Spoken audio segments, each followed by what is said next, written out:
Apakah Quran ini karangan Nabi Muhammad? Kan banyak pertanyaan begitu kan. Apakah Quran ini tulisan Nabi Muhammad sendiri gitu, karangan gitu? Ternyata enggak. Kita bisa buktikan bagaimana caranya.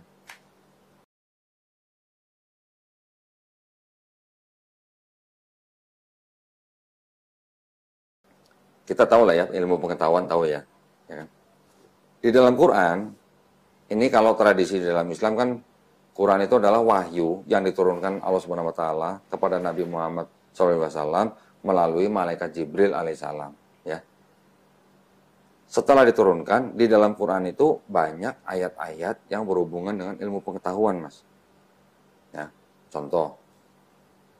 Kalau kita mendaki gunung, ya, pernah mendaki gunung? Pernah? Pernah. Kalau kita mendaki gunung makin tinggi, udaranya makin tipis atau makin tebal? Udaranya. Kalau makin tinggi makin kuat kan, anginnya kencang. Anginnya, tapi oksigennya makin sedikit O2-nya. Semakin sedikit. Berarti kalau makin tinggi kita ke atas, kita makin susah bernapas atau makin mudah bernapas? Asma ya. Makin susah bernapas ya. Nah, di dalam Al-Quran sudah disebutkan di dalam surat Al-An'am ayat 125.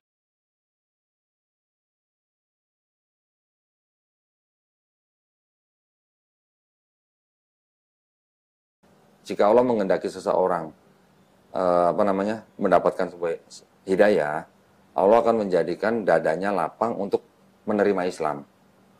Tetapi kalau Allah mau membiarkan dia dalam kesesatan, Allah akan menjadikan dadanya sesak dan sempit seperti mendaki langit.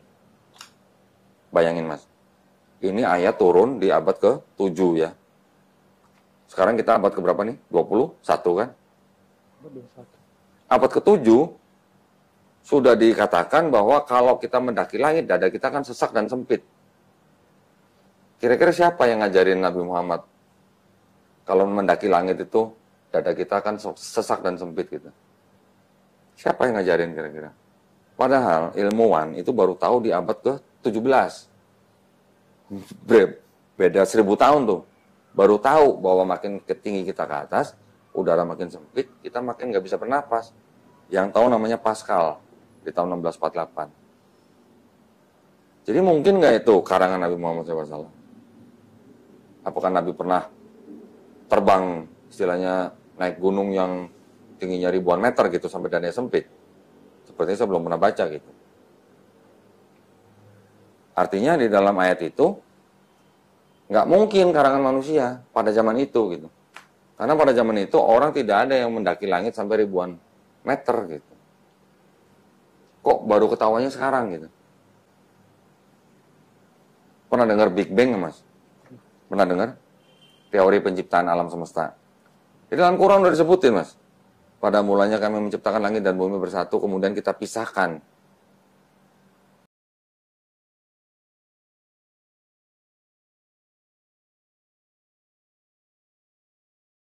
Siapa yang ngajarin Nabi Muhammad teori Big Bang? Abad 7 tuh Mas. Abad 7 tuh. Big Bang kapan dikeluarkan oleh ilmuwan? Baru 50 tahun yang lalu. Ya kan? Ini adalah kita mau pakai standar gitu. Kan pertanyaan kita, apakah mungkin Al-Quran ini dikarang oleh seorang manusia gitu? Ya kan? Quran diturunkan di abad ke-7, sedangkan kita baru tahu ada teori Big Bang itu baru 50 tahun yang lalu. Dari mana ceritanya orang yang tidak bisa baca tulis, yang hidup di abad ke-7, kok bisa tahu alam semesta ini diciptakan dulunya satu, kemudian dipisahkan?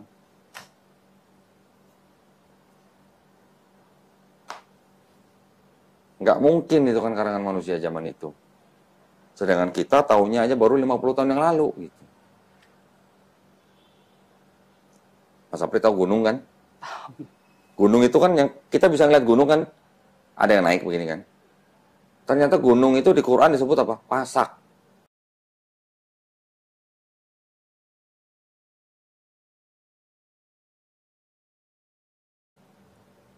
Pernah dengar pasak? Tahu pasak kan? Kalau kita camping nih, kita kemah nih, kita bangun tenda, kan ada tali yang kita tancepin ke tanah pakai pasak kan, pakai paku besar gitu. Itu namanya pasak. Jadi kalau kita lihat pasak kan ada yang keluar dari tanah, tapi yang masuk ke dalam tanah kan jauh lebih panjang gitu kan. Gunung itu ternyata di dalamnya ada tubuhnya gitu mas. Ada ya kayak pasak itu. Ada kepalanya, ada tubuhnya yang menancap ke tanah. Kapan kita tahu itu ada seperti itu? Ada seperti pasak. Baru kira-kira 50 tahun yang lalu juga. Namanya geologis, namanya Frank Press. Dia mengatakan bahwa Gunung Everest itu ya, yang tingginya 8,8 kilo, pasaknya yang ke bawah, ternyata 125 kilo. Bayangin, 8, 120 kilo. Berarti kan benar seperti pasak kan, yang kita tancap ke tanah. Nah itu Nabi Muhammad SAW tahu dari mana gitu loh, gunung itu seperti pasak gitu. Apa dulu sudah ada alat yang buat ngukur tanah ke dalam gitu? Nggak mungkin. Itu bukti gitu bahwa nggak mungkin Quran diciptakan oleh atau dikarang oleh manusia pada zaman itu. Gitu. Apakah pada zaman sekarang mungkin? Ya kalau memang ada ilmu apa ayat-ayat ilmu pengetahuan yang mungkin nanti baru ketahuannya mungkin ribuan tahun setelah ini. Tapi pada saat itu, pada abad ke-7, tidak mungkin seorang manusia yang tidak bisa baca tulis bisa mengetahui teori Big Bang, bisa mengetahui gunung itu pasak, bisa mengetahui oksigen itu tipis kalau kita mendaki langit. Gitu. Ada lagi ayat, dikatakan apa mas? Di dalam laut, itu tidak ada cahaya.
Ternyata, zaman sekarang kita baru tahu memang kedalaman laut, kedalaman tertentu, itu sama sekali nggak ada cahaya. Apakah Nabi Muhammad SAW pernah nyelam laut sekian ratus meter atau sekian ribu meter sampai tahu di dalam laut nggak ada cahaya gitu? Nggak mungkin. Di dalam Quran juga disebutkan ada laut yang tidak bisa bersatu gini mas. Ada tuh di apa namanya selat apa namanya Gibraltar apa? Ada laut yang tidak bisa bersatu, yang satu warna biru, satu warna agak coklat gitu. Ada di Quran tuh mas. Taunya baru sekarang. Ada gunung yang berwarna-warni, ada tuh di Cina ternyata. Quran tuh. Apakah Nabi Muhammad SAW pernah ke Cina? Ngeliat gunung berwarna-warni? Nggak pernah lah saya. Nggak pernah baca saya. Jadi, kita kalau kita mengaku sebagai orang yang hidup di zaman modern, terus kita tahu ilmu pengetahuan, terus ternyata ada di dalam Quran, terus kalau kita tidak mengakui Quran itu sebagai firman yang dari pencipta, naif gitu loh kita. Ada seorang profesor, dia guru besar dalam hal embriologi. Namanya Profesor Keith Moore, anak pendeta dari gereja Presbyter. Dia menulis buku tentang embriologi. Dia bisa menulis buku itu karena dia pakai mikroskop, Mas. Kalau nggak ada mikroskop, dia tidak mungkin bisa menulis buku itu. Nah, bukunya ini dipakai di seluruh perguruan tinggi bidang embriologi. Gitu.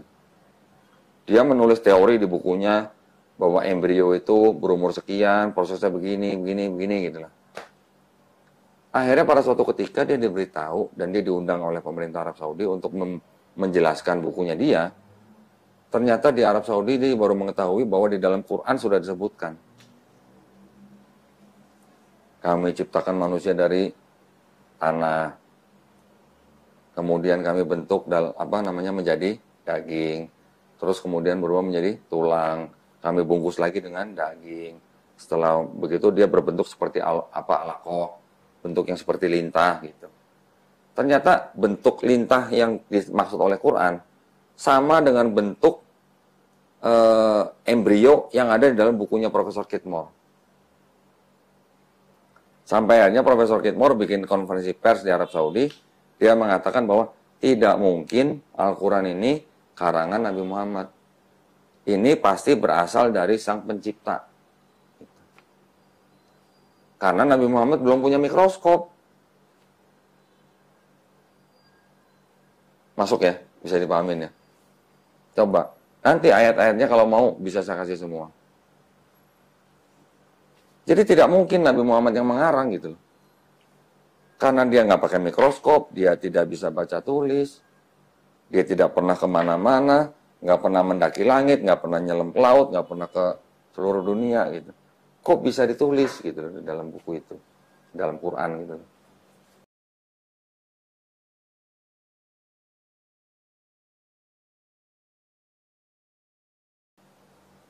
Oke, kalau gitu kita bisa segera melakukan prosesi syahadat. Ya, tolong dibantu ya, Tat ya.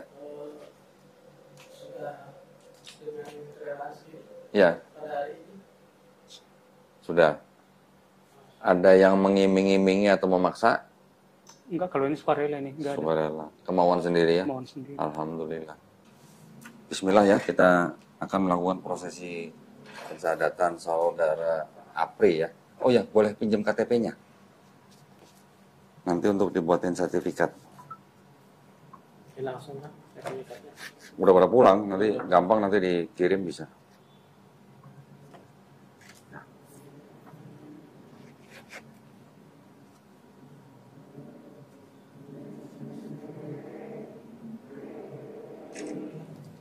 Nyebutnya kok susah ya? Kabupaten Humbang Hasun Lutan. Baru denger sih. Humbang Hasun Lutan. Ini Tapanuli Utara ya? Pemekaran. Oh, Pemekaran. Oh.